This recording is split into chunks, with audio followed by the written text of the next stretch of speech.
everybody, I'm Vera Stewart and welcome to the VeryVera Show. I'm in a different place this week and I'm so excited to be at the home of Kim and Jim Trotter, who are part of the 8th annual Symphony of Kitchens tour right here in Augusta, Georgia. You know, this home is so fantastic and the story is so great because Kim and Jim with their growing family thought, you know, we need to get a bigger house. Well, they went all over town looking for the perfect house and realized that the perfect house was the house they were in. So they completely gutted this home and started from scratch and have made the most family-friendly, entertaining, spectacular home out of their property. So I'm very excited to be in this kitchen today, and this kitchen and several others are going to be on the kitchen tour on March 11th in Augusta, and there's going to be some interesting news for all of you about this coming up in just a few minutes. So today I'm going to do some family-friendly recipes that I think would be fantastic in this kitchen for this family and for all of you at home. So we're going to start with a garlic Parmesan cauliflower rice that's very healthy, just delicious, and you're going to tease those children because they're not going to know they're eating a vegetable. And then we're going to do a one-pan dinner, which is a pork tenderloin with green beans and Yukon potatoes, and then finally the most delicious brownie you ever tasted with a caramel sauce that I'm going to show you how to make in Vera's Corner today. So let's get started on the cauliflower. It's one of my favorite vegetables. And I'm just going to take and separate the little flowerets from the main bulbs of the cauliflower. And you know, this is one of those things that if all of you have gotten started on getting a little bit slimmer this year, this is the recipe that is great for the things that are white that you can't eat when you're on a low-carb diet. So I've got my food processor ready, and I'm just going to put the flowerets down in that. And you know, when the recipe says that it's a rice, literally, as you can see, that's what it's starting to look like. You're just going to pulse it just a few times, and now you've just got that great look to the cauliflower. And like I said, if you'll get this done in advance, those kids are going to have no idea that you're eating cauliflower. All right, so let's walk over to the stove, and I've got some butter melting, and we're going to add in a little bit of garlic, and that'll get the aroma going. And you want to just saute this down until it's a little bit on the golden brown side. I'm going to add in a little bit of kosher salt and some freshly ground pepper.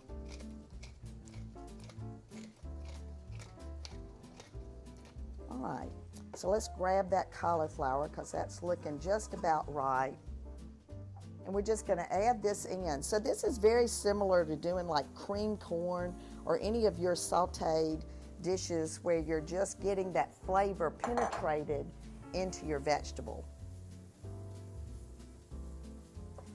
You know, the openness of this kitchen right now where I'm working, I can see the family room and see the children, and Kim has told me that her kids actually love to come to the counter in the kitchen instead of their desk in their own room to work on their homework assignments right here while she's cooking dinner. So it really is a very nice open space. And for me, when there's a tour like this, when you go on a tour, you get all kinds of ideas that you can take back to your own home and, you know, maybe make a few minor changes that can make it a lot friendlier yourself.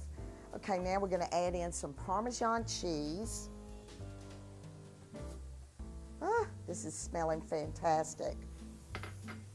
And you're just going to heat it through until everything's together. Then that can be covered up and put in a warming drawer or just placed in the microwave until you're ready to get the rest of the meal together. So come back with me in just a few minutes. We're going to get started on a one-pan dinner that you're going to love this recipe. So come back with me in just a few minutes.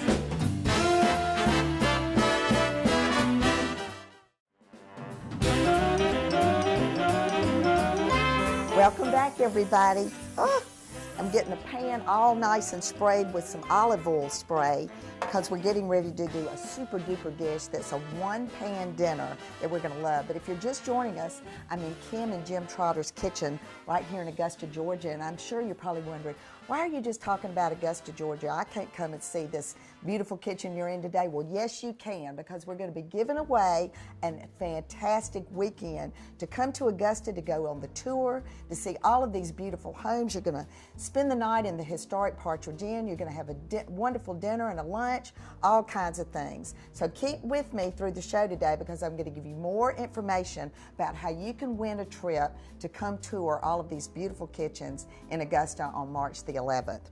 All right, so this one-pan dinner is one of my favorites. Pork tenderloin that I love to pick up, especially when it's on sale at the fresh market. And you know, keeping that in mind when they have these things on sale, pick them up and put them in the freezer, and then go to VeryVera.com for some of these great recipes to make these dishes when you have the urge to get with me on the show.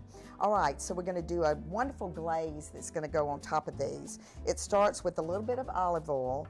I'm going to add in some honey. These ingredients, just the ingredient sounds are great.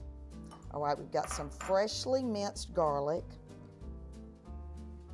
a little bit of deli mustard,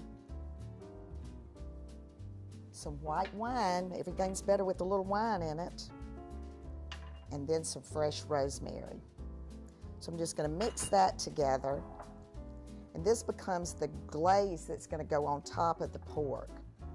Right, so I've got my pork over here, and I've patted it nice and dry, and now I'm just going to salt it down with some kosher salt, and it looks like I'm doing quite a bit, but you really do have to salt this well to get the flavor to come through. And then I've got some freshly ground pepper that I'll add on that as well. And this is one of those dishes that, you know, just is going to have the house smelling great, and, you know, you just want to get out there and get it done. All right, so what makes this a one-pan dinner is that we're going to layer green beans on the pan. And you know, green beans, fresh green beans, it's amazing how many children that come to camp have never touched or seen a fresh green bean. So one of the things that we do with them at camp is we buy the green beans and we teach them how to snap them, and they love it. And they go home and they say, Mom, we want to have beans tonight. And their mothers and grandmothers can't believe that they are learning how to do that. All right, so you're going to create a bed that these pork tenderloins are going to sit on. I'm also going to put down some golden Yukon potatoes, and you're just kind of going around the edges with those. And these can be cut up in advance. You just want to put them down in some cold water so that they don't turn brown, and you want to have the cut side down. So as you can see by looking at this, and I love to use my, you know, my well-used pan when I'm doing this, because it's just kind of cool looking as compared to a bright shiny new one. But it really makes a great presentation right out of the oven. Okay, so that's ready to go. Now let's bring in the tenderloins. So you're just going to lay them down on top of the green beans. See, those racks aren't even necessary because your green beans are going to be your rack. And this is when you can either take your spatula or a pastry brush, and you're just going to dab your glaze on top. So, you know, Kim and Jim, as I said earlier, just decided that their neighborhood they loved, the house was their home, and what they needed to do was make the house work for their growing family. So a dish like this, I know Kim's going to want to try, because she's running carpool and doing errands, and getting this in the oven and leaving and coming back and having dinner ready is certainly something all of us want to have more time to do. So we're going to get this in an oven in about 350 degrees, and when we come back from the break, we're going to get started on a salted caramel brownie that in Vera's Corner today, I'm going to show you how to make the caramel sauce in the microwave. So come back with us in just a few minutes.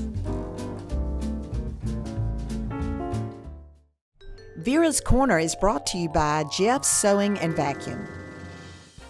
Today I'm going to show you how to make homemade caramel sauce in the microwave. The microwave is such a simple process, and this is going to be fantastic. In a large heat-proof measuring cup, add 1 cup of sugar, 2 tablespoons of water, and 2 tablespoons of light corn syrup. Mix these ingredients well. Microwave the mixture in 2-minute intervals for 5 to 7 minutes, or until the mixture just starts to turn golden brown. Allow the mixture to sit out for about 2 minutes until the color deepens to a dark golden brown.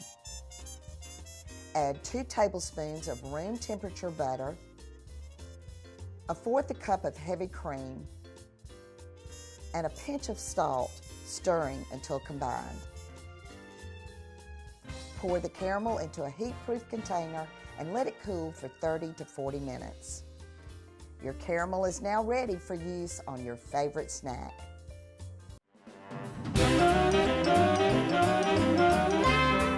Welcome back, everybody. Woo, there's nothing like chocolate and butter simmering on top of the stove. So we are getting ready to make a gooey chocolate caramel brownie that is easy. You will never buy a brownie mix again because you're going to love this recipe.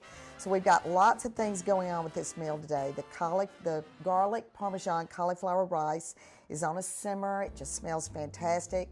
The pork tenderloin on top of the bed of green beans and potatoes is cooking. It's going to get to about 140 internal temperature on that, so that's smelling great. And now dessert is probably my favorite part because chocolate is one of my all-time favorites. So this has been melted down. This is a semi-sweet chocolate and butter. I'm going to add in some granulated sugar and 4 whole eggs. And I've let this kind of cool down just a little bit. It was on a really low simmer. So you want to be careful when you're adding in eggs to something that's warm, that you've tempered the temperature of the mixture so that you don't cook your eggs when you're adding them in. You know, brownies are probably the most traditional Southern dessert that there is. I don't know too many people that are going to turn that down if that's offered as the dessert option. And this recipe is so simple that it really, I would think, would make you feel guilty if you didn't teach your children how to make brownies from scratch. Another one of those recipes that we traditionally do at VeryVera camp. All right, so that's mixed together. Now I'm going to add that. I've got a glass bowl over here that we're going to move to so we can start combining the other ingredients. You know, and as we talk about this, and again, we're in the home of Kim and Jim Trotter, whose kitchen is going to be on the upcoming tour. I'm going to turn this off real quick. The upcoming tour. And this kitchen is one of many that you're going to see. I'm going to start adding in some flour. But the nice thing about this is that we are going to give away an opportunity to be part of this coming up. I'm going to tell you more about it when we come back from the break. But this opportunity allows you to come and spend the night here in Augusta at the historic Partridge Inn. It's been completely renovated. The rooms are fantastic. It is just going to be a great weekend opportunity for somebody out there that's going to get really lucky about this. Okay, and again, this is just plain flour that we're adding in. I'm going to also put in some cocoa and a little bit of salt. And basically all you're doing here is mixing this up. I've prepared my 9-inch square pan generously with some butter. I've got my oven on 350, and these cook for about 30 to 35 minutes. So this is kind of like, I love to say, if you don't know what's for dinner, if you'll throw a piece of bacon in the pan and get it cooking, or maybe some garlic sauteing. When the husband comes home, at least he knows something's good in store. Well, the other thing that you could do would be to put in some of these brownies to cook right before the kids get home from school. I'm going to fold in some chocolate chips. And basically, you know, it's not many less steps than doing it out of a box. So the caramel sauce that we did in Vera's corner that was done in the microwave is such a great recipe, and also a great hostess gift if you're looking for something to take when you're going to someone's house for dinner. But if you don't have time to do that, Fresh Market brand of caramel sauce is a great go-to. I love to pick that up just to even put just on ice cream. All right, so let me get all the rest of this out of here. And when we come back from the break, we're going to present all of this on this beautiful kitchen counter, and we're going to go over all of the details of how to win this fantastic trip to Augusta, to go on the tour, to spend the night in a hotel, to go to the party the night before. I mean, you just will not believe what all is going on. So come back with us in just a few minutes while I get this in the oven.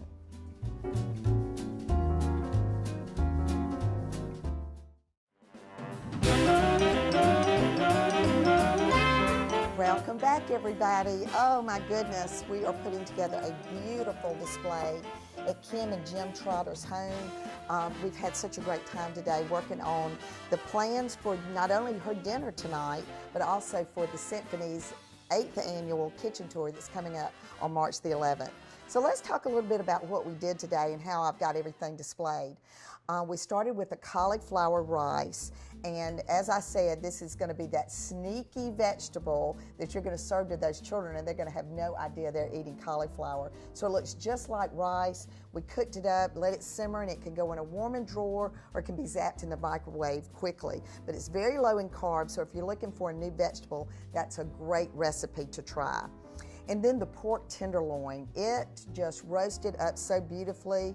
I sliced it ahead of time and got it out. And then we had some of the leftover drippings left from that, and I'm just gonna take those and just pour those all over that meat. So this was the mustard and the olive oil and the garlic, the fresh rosemary, just really makes that beautiful. And you know, if you cook it all, you can have it left over for sandwiches. So I've got 2 extra loins that we can use for that.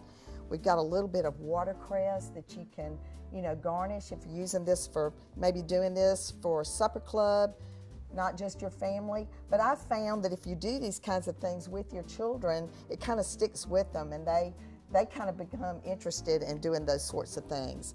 I've also got some Parmesan cheese that's grated that you can top the cauliflower rice with. And you could add in a little bit of paprika or something like that just for a little bit of color. All right, the vegetables. Those can actually go on the platter, and this is just a wooden cutting board that I use a lot of times for a platter, but the vegetables just cooked up beautifully. You can see that the glaze added that nice caramel look, not only to the green beans, but also to the Yukon Gold potatoes. So you can use a bowl. This is just a bowl that I love to use. That's actually what I call my log bowl, but you can put those on directly on the block there if you wanted to do that as well. All right, so as far in terms of garnishing, it's always nice to make sure that you've got plenty of serving pieces, that you've got things to sit the serving pieces on if you're doing it for a buffet. All right, the finale here with the brownie, oh my goodness, that is just scrumptious. And like I said, you can leave it that size or you can cut it into 4ths. And then we've got the delicious caramel sauce that we made in Vera's Corner today, that was made in the microwave. So you can just drizzle that all over the plate and on the top. And I love nuts, so I'm gonna add a few just toasted pecans to the top of that. And if that's not a great way to end a dinner party, I don't know what is. So we got lots done today, and we're gonna talk now about the giveaway. As I said, Kim and Jim have opened up their home for this tour. There are going to be many, many other homes in Augusta that are going to be open as well. And we have got a fantastic giveaway. And for all of you within the sound of my voice, you can like us on Facebook, you can share the contest post, and what you're going to win is the tickets to the tour. There's going to be a party the night before the tour that is going to be all kinds of food at that, just all kinds of things that you'll enjoy. You're going to have a lunch opportunity the day of the tour, and then you're going to be able to celebrate in all of these homes. It's just such a well done event. This prize is valued at over $500. You're going to be spending the night at the historic Partridge Inn, so it's just a great opportunity. So again, like us on Facebook, like and share the contest post, comment with where you're watching from, tell us what television network you're watching the show. And I want to thank the Trotters today for their hospitality, for welcoming. We just love being in their kitchen today. And I want to invite all of you to come back and join us again next week. As I always say on the Very Vera Show, no matter what you do it in good taste, and come back again with us next week for another episode of the Very Vera Show.